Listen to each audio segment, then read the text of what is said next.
Good morning. My name is Alan Soul. I'm the Director of Content Development for the International Engineering Consortium, and welcome to our hot seat session entitled DRM, What's the Long-Term Solution to the Interoperability of Content? We've assembled a terrific panel here, but let me introduce our moderator.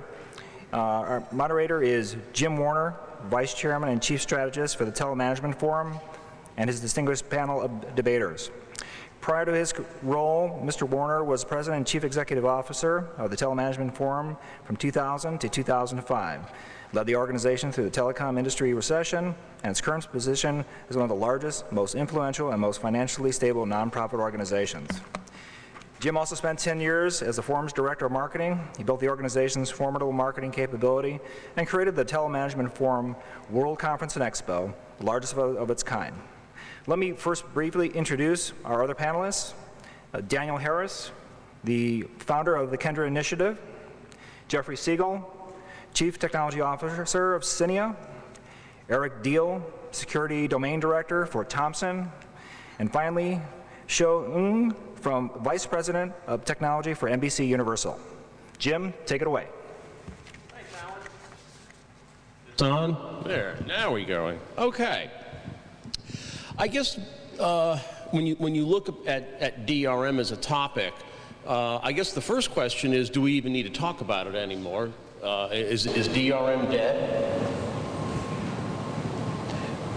Okay. Yeah, I'll start with that one. I think it's dead in some people's eyes, and it's been dead for a long time. But obviously, there are other people that are using it quite extensively still. And I think what's important is that what we really try and allow for is content owners to make up their own minds as to whether they want to use it or not. And as technology providers, perhaps if there are technology providers in the audience, not to dictate business models. I would say DRM is not dead. I think that in today's world, we have a business model and a technology solution that doesn't meet the needs of the consumer, and they circumvent it. The fact that there are business models and revenue streams that need to be protected is the only reason why DRM exists. So I think both the business models and DRM have to change in order to meet the consumer's needs, and they need to be complementary. So it's not dead, it's evolving, and it has to evolve to meet the needs of the marketplace. I would actually echo Jeffrey's statement there, that DRM, hopefully over the next few months, years, will cease to be visible to the consumer. Does that mean it is dead? Probably not. There's a lot of things that we don't see, and it exists, and it plays a crucial role. And I think that's really where the direction that a successful DRM industry has to achieve, and it has to serve that purpose. I would say that DRM is not dead, and I would take an example of the game industry. You know, everybody's saying DRM is dead. In the game industry, and you had before a presentation on game industry, they are using copy protection system to avoid that. And I do not hear many gamers which are fighting against. Legal gamers don't worry to have a copy protection system. And one of the reasons is because it's completely transparent for them. If you're a legal user, you have your disk, okay, you put it, it works. Unfortunately, for the DRM today, with the DRM in the video does not match the expectation of the consumers, and perhaps the expectations of the consumer do not exactly match the rights that the content owners give them. Today, the people expect to be able to buy one DVD and use this content on any of their devices, which makes today a lot of devices on their mobile phone, on their TV set, on their computer, and so on, which is, it's perhaps because there is a mismatch between what is today enforced and what the people expect. Just to add to that, it's interesting what I believe Apple's plans are for the DRM, the non-DRM content that they're selling on iTunes, is that they're going to watermark it. So this is just another way of gentle persuasion, and perhaps it will be far more convenient for the consumers. They won't have the issues that they have with the current DRM restrictions, but there will also be a little bit of persuasion to say, don't give this content away and don't pirate it. Well, I think that's the key. I mean, if I were to put my consumer hat on, I mean, I almost get the feeling sometimes that content owners treat all consumers as if they were crooks, when in fact that's probably a very small percentage, but we all end up paying the price. I mean, I got a DVD the other day. I would love to be able to take a clip, 2-3 minute clip, and send that to a friend. He would probably then see it and go out and buy the DVD. But today I can't do that. So is that what you mean by evolving the business model? I think that's part of it, sure. You know, the content owners, and I don't want to speak for Xiao, I mean, they really just want people to see their content and they want to get fairly compensated for it. And technology has changed how consumers want to use that content. And whether it's you buy the DVD and you're going on a trip and so you want to put it on your mobile device, and then you want to be able to put it on a big screen when you get to your destination, or you want to show a really exciting scene to a friend to get them excited and buy the content. So DRM has to evolve to accommodate a seamless interaction with the content while still protecting the business models for the content. Because if the content owners don't make the money to make new content, then there'll only be user-generated content. Yes. I mean, we are in a very dynamic world. Every aspect of businesses are being affected by this digital transition. And to the extent that if you look in the old school of definition, in fact, any attempt to use the content outside of its originally intended world is considered to be outside of the scope, or you just violated some rule somewhere. But the reality is that we all need to capture that, recognize that the marketplace is evolving, and we have to adapt to that marketplace. At the end of the day, it is a clear statement that the consumer's behavior has changed. The consumers, when I was back in college, there was no such thing as a mobile phone. Now we have PS3 player, mobile players. All of that are new way of consuming content. From one angle, that is marvelous. It's like a heaven from a content provider's point of view. You now, for the first time, have so many platforms that we can deliver our content to. We are no longer limited to a television screen. So that's a key point that we need to latch on to. I would add to that if DRM are well done, and if they're good business model, it can help the consumer. I would take an example. If we take Apple, you may buy the Apple protected content, iTunes protected content for one fee, 99 cents. You have to add 30 cents if you want it for free. Okay, now take a movie. I may take a movie and I may want it just to view it once, because it may be perhaps not a good movie. And I may perhaps be ready to pay more to view it forever, between bracket forever. If there is no way to make a distinction between the I view it only once or for a given period or forever, we will end up with a business model we will pay for always forever. That means for far more. If DRM is done, there can be a versioning. You may buy it, okay, I want it just because I want it once, or view it 2 times, or for 1 month, or forever. If there is no mean to make the restriction to that, we will end up with something which will be a, between bracket, flat fee, which will be the maximal fee. By definition, not the lowest one. Right.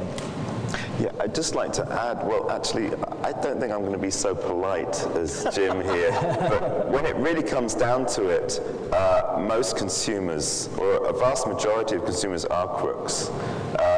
And if we look, I mean, there's many statistics out there that show that many iPod users have 3,000 tracks on their iPods, and very few of them have actually been bought from iTunes. Now, just linking in with what you said there about the marketplace has changed. Obviously, it's not good for us to have so many crooks around.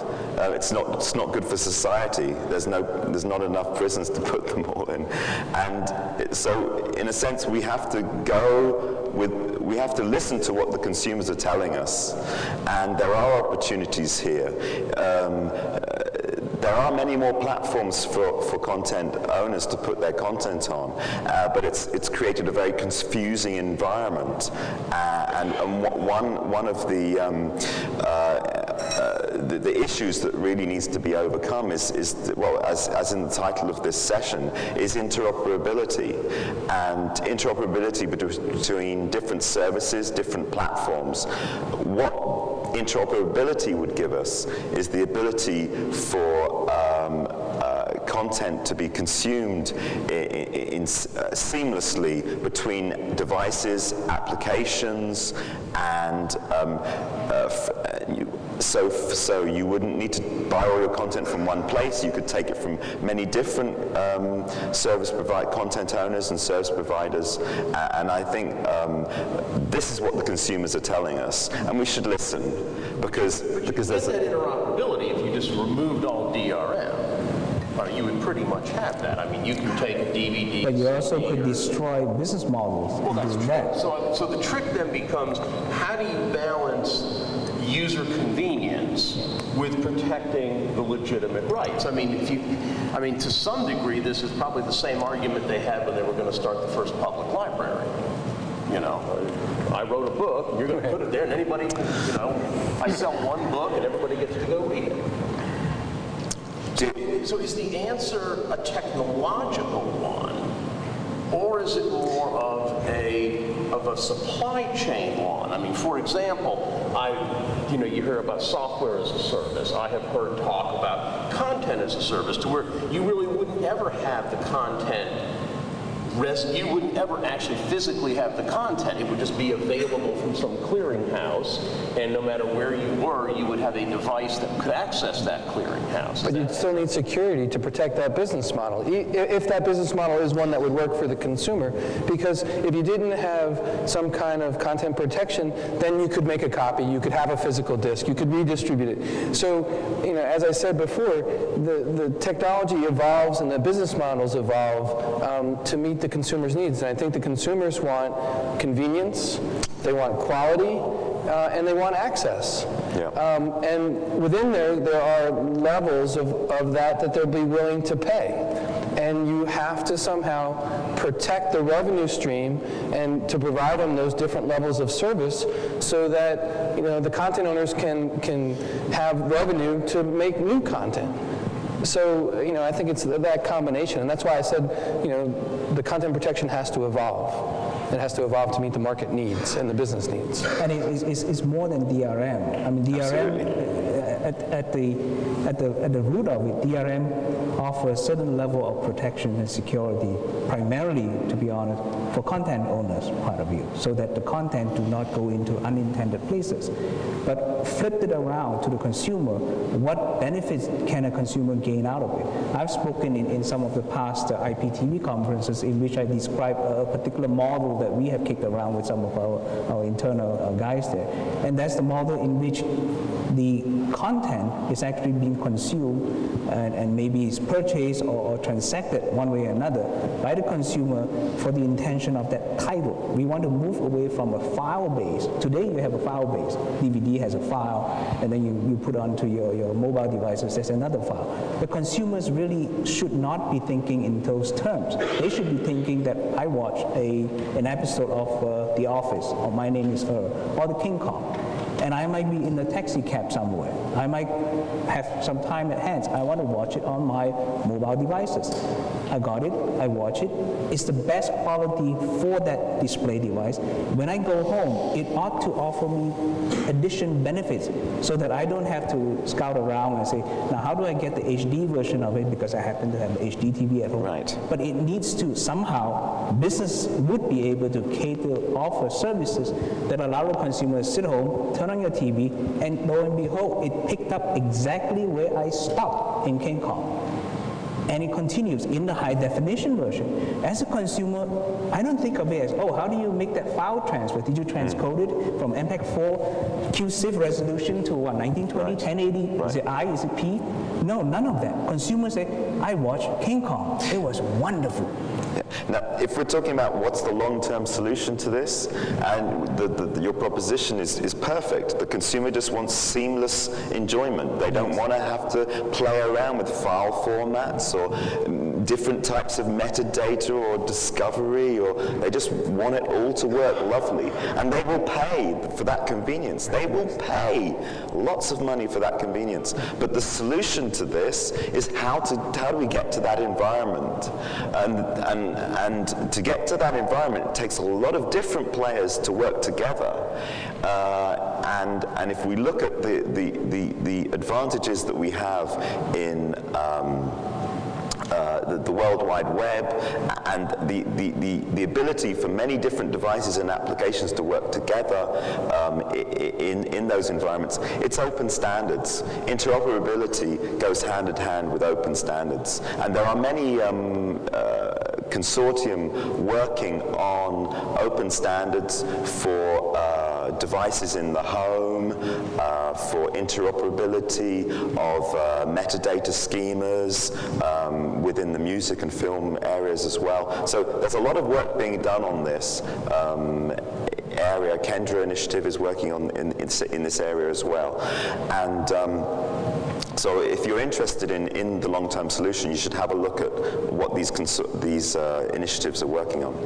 So, I mean, going back to the public library analogy, then, is one of the potential areas a library card? I mean, a digital rights card, so to speak, where maybe I sign up with NBC, or maybe I sign up through some content aggregator clearinghouse, and I guess I'm not trying to make this up as we go, but, maybe I pay an annual fee, and I'm now a legitimate user, so I can, when I'm in the taxi cab, pull out whatever device I've got. When I get to the hotel room, I can click it on. When I get home, I can do the same thing. And to me, it's no different than listening to a program on the radio, and I get home and I watch the second half of the ball game on the TV. Is that something that's being discussed? I think that's the ultimate goal. It's our holy grail to have this seamless, but it will be protected. The DRM people will not see it, and it must be protected for one reason. And I will now take the analogy of the software world. Web is marvelous, internet is marvelous, but it created something which was a virus. We know that our content, when you will have paid the DRM content, it will be authenticated by some way. You know that NBC will tell you. If you are going to a peer-to-peer network, you may try to get this content. Are you sure that it will be the right content? Are you sure that it will not be the right quality? And so one of the things here is also there will be a guarantee of authentication, a guarantee of quality, that the version with no censorship, not modified. And I don't know, today we have the format, but I'm quite sure that in 5 years, 10 years, content will become interactive. I'm quite sure about that. Video will become interactive. Guess what? The day it will become interactive, there will be virus inside, for sure. And then you will be happy to have something which will, a DRM seal, which will tell you, I will not spoil your TV set. I've got to just clarify a few points. Peer-to-peer doesn't necessarily mean non-paid for. There's many commercial companies out there that are using peer-to-peer systems to distribute paid-for content using DRM. And so open systems, open standards are very much used for commerce, as we know, on the internet. So that's one point. Then to come to Jim's point about what does the consumer want in terms of, or the example of a card, I think what's important, and the scenario suggested about moving from a mobile device to your high-definition television, consumers operate in different ways. They all have different favorite devices that they use. And what's really important is that we enable all of them to operate in the way that they want to operate. And when it comes down to it, we can't dictate the way that they want to operate. We've got to enable or they will try and find other avenues. So we've got to be facilitators, and that means being much more open. But we can still get them to pay, and we can still wrap it up in DRM as long as it's transparent. I would like, Jim, and just to the point, at this year's Consumer Electronics Show in Vegas in the US, Bill Gates gave his presentation and his view, and that's his view, right? That the content will follow you around and the application will support it, but it's unclear that it's interoperable. It's all Microsoft products, right? And to own the whole ecosystem, certainly it's world domination, and that's what they enjoy, but it's not practical. Until you can get the application layer to interoperate, it's very difficult to see that vision coming true, and that's both from the application perspective of delivering the content as well as from the content protection scheme in order to protect the business model that gives the convenience to the consumer that they want. I was going to say, I think Eric hit on a very interesting point, and that is, again, I think part of the pushback right now is just the whole complexity. You try and use something here, it doesn't work over there. This kind of unsaid assumption that you don't trust me, you think I'm going to try and rip you off. But at the same time, I also don't want my devices becoming infected with things. So is another part of the long-term answer to take DRM and maybe make it more of a quality seal, part of a security thing, and DRM is a piece of that. Yes. But you turn what is perceived as kind of a negative right now by the consumer because you're restricting me because you don't trust me into something where we're looking out for you, and in the process looking out for ourselves. That's a very crucial point that at least I will continue to challenge the industries involved to achieve that. Because if you use the example of automobile, somebody earlier used the example of automobile, which one of us would be willing to buy a car if it doesn't have a lock? Have I ever got my car stolen? No. But do I want to therefore buy a car without a lock? No way. Do I trust everybody who walks by my car? Not everybody. Right. But that also underlying the one crucial element in DRM, and in fact its predecessor before DRM, you have a lot of the link layer protection. All of that is centered around trust. Trust as in authentications and whatnot. Way back before DRM came around, you have devices and devices need to be authenticated before they can exchange information. And then you have packaged media that are in effect authenticated in the sense that the content is physically bound to that physical media. I think going forward, what we need to see is the opening up of those, but yet maintaining the crucial element of trust. So you need to have that kind of environment authentication, and I would be able to project in the future where content itself has to be authenticated, and that's to your point. If I come across as saying, oh, I'm King Kong and I'm free, if my kid does that, first thing I say is check your computer, don't touch my computer, because it's about to get infected by viruses and stuff and pop up things. And that's the element of trust. Yet if I download it legally from some other site, I have the element of trust. We need to expand on that. We need to build upon that, to your point, Jim, is that consumer education is a necessary step. We haven't reached that. I would like to come on that. I would like to highlight an initiative which is a DVB-CPCM, which will be standardized this month, which will be adopted. It's an initiative which has been done with C industry, IT industry, on the studios, on where all the partners, in a consensus-driven way, have accepted to broaden this trust notion on creating a notion what we call the authorized domain. The authorized domain is a notion of all the devices which belong to a family, belongs to an authorized domain. That means it's all your TV sets, it's all your mobile devices, it may be the devices, your DVD players inside your car, it may be even your second household. It's a notion of what is your personal belonging on inside. Once you have legally acquired the content within your domain, you can use it wherever you want within your domain. You cannot give, of course, this content to your neighbor because it's not part of your domain, but within the domain, you may use it seamlessly. And I think that's already a first step toward more interoperability, more things. That means once you have acquired this content legally, okay, you are allowed by the content owners to use it lawfully inside your domain. That means on all your devices. And that's something, a standard, which will be issued this month. You know, we talk a lot about DRM in the context of, it seems to be music or film/TV kind of entertainment.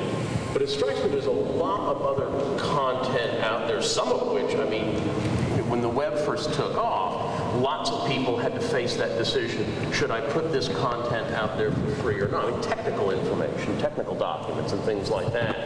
Are there other areas that, again, assuming that DRM moves from where it is now to along some of the lines we've been talking about, that it will impact other things besides the typical music visual world?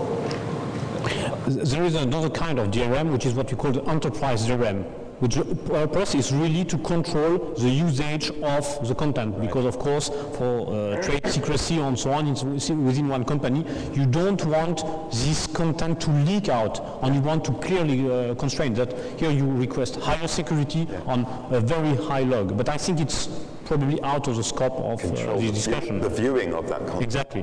But I'd like to come back to a point that you mentioned that's really quite crucial here, is about how do we get the trust of the consumers. And the point that you mentioned about the stamp, you know, the classification of this content will be really good for you, or this DRM will be really good, you know, protect you.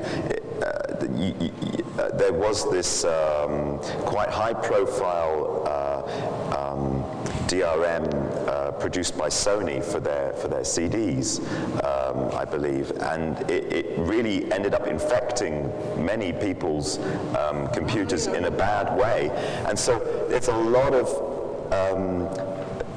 distrust by consumers of DRM just as a word, you know, and this is really unfortunate that has happened, and there's got to be a lot of work been put into really selling the benefits, not even just selling the benefits, proving the benefits. In general, nobody goes out and says, I want to buy content protection, or I buy it because of the content protection. They're buying a business model, they're buying convenience, they're buying something else. To a point made earlier, the content protection has to be invisible. Yeah. It has to be seamless to the consumer in order for it to be successful. And if you can do that and provide them the way that they want to use the content, then you gain the trust. You know, oh, by the way, you know, this has been there all along, or whatever. Or, look, whenever I download it from this site, I never get any viruses. And you know, it comes out.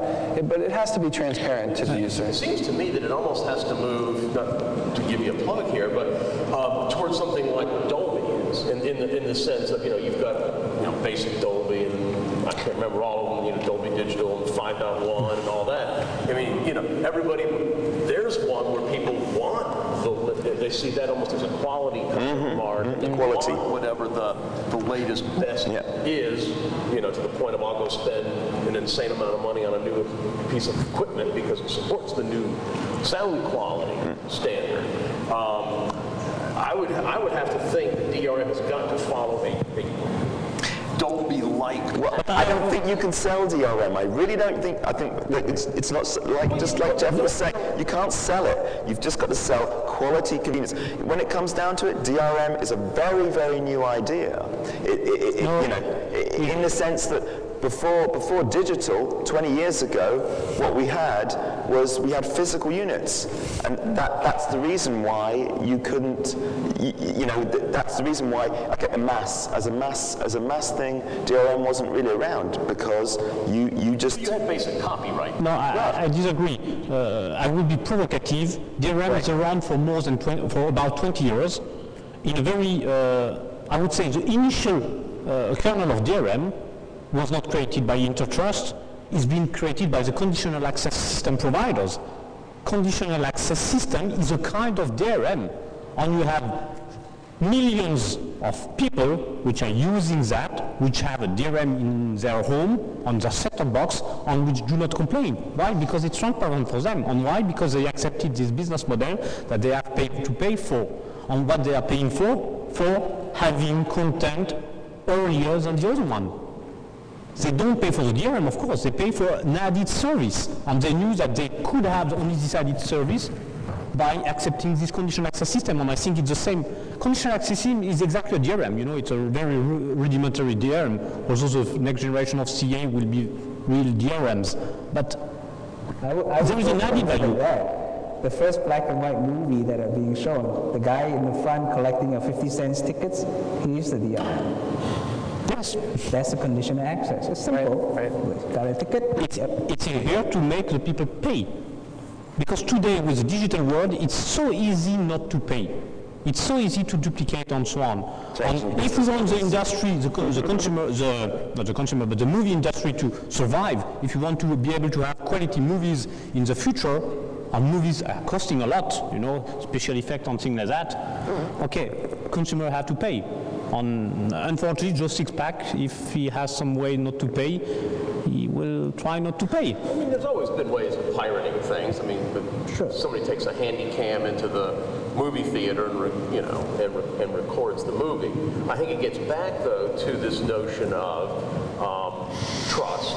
And if you make it easy enough, I mean, it's like cable piracy. I mean, most people will follow, I believe most people will follow a legitimate path and even pay a fair price in exchange for make my life easy. Yeah. Don't cripple me every time I want to do something because somebody's come out with an iPod now, or they've come out with a Walkman, or they've come out with something else. Right.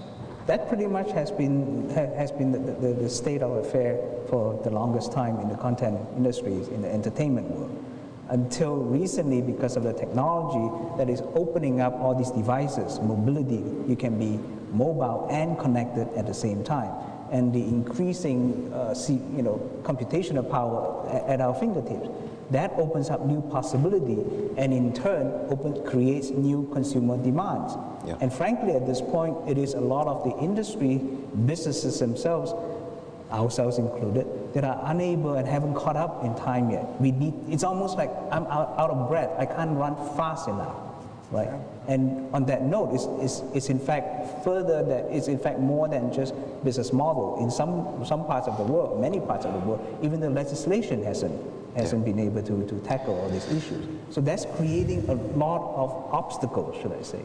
So to sort of wrap things up here, at the end of the day, who holds the power? Is it the content owners or is it the consumers? Who is going to ultimately drive this train to where it's going to end up? And I suppose I should put the technologists, the people that actually create the technology, the DRM technology, or the business models in the middle too. But you've got content owners and creators here, users over here, and some distribution business model in the middle.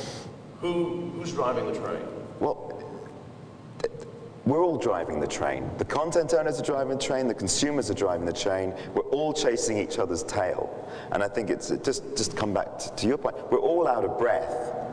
We're all running around trying to get the content, or either trying to get the content or trying to sell the content. And I think it's important that we start working together and we start defining what it is we want to do. Somebody has to take the lead. Two people driving the train is a recipe for a wreck. We can work together. This is not unique to the content industry. I mean, any business that is in business today has to produce a product that the consumer wants.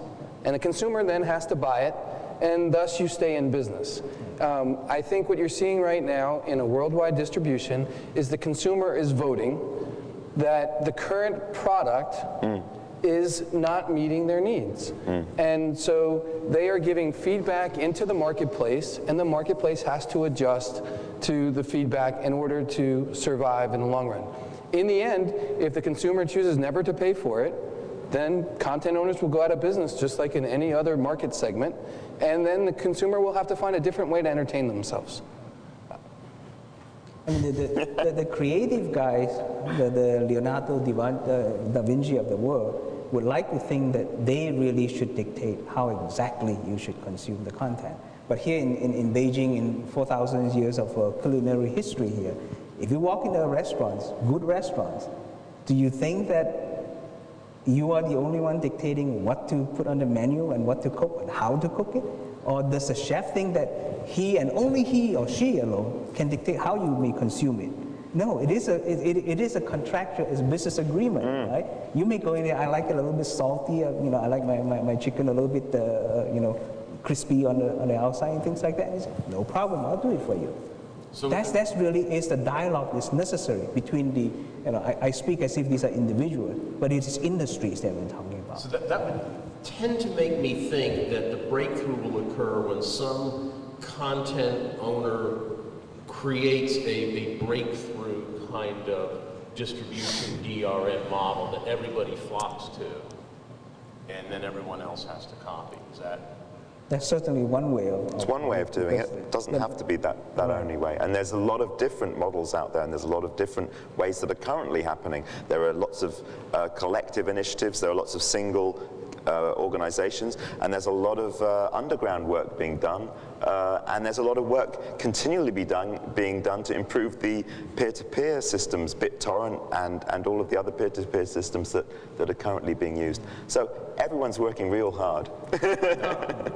Well, we need to let these fine folks go get a bite to eat, and I would like to thank my fellow panelists up here, and thank you all for coming.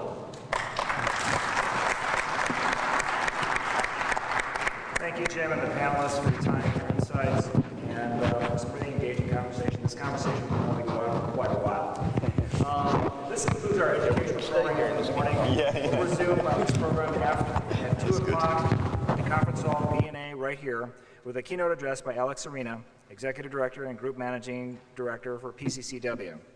I also want to remind you that the exhibit hall is now open for the day. We encourage you to take advantage of the technology being showcased. And the exhibit hall will remain open from 12 to 7 o'clock today.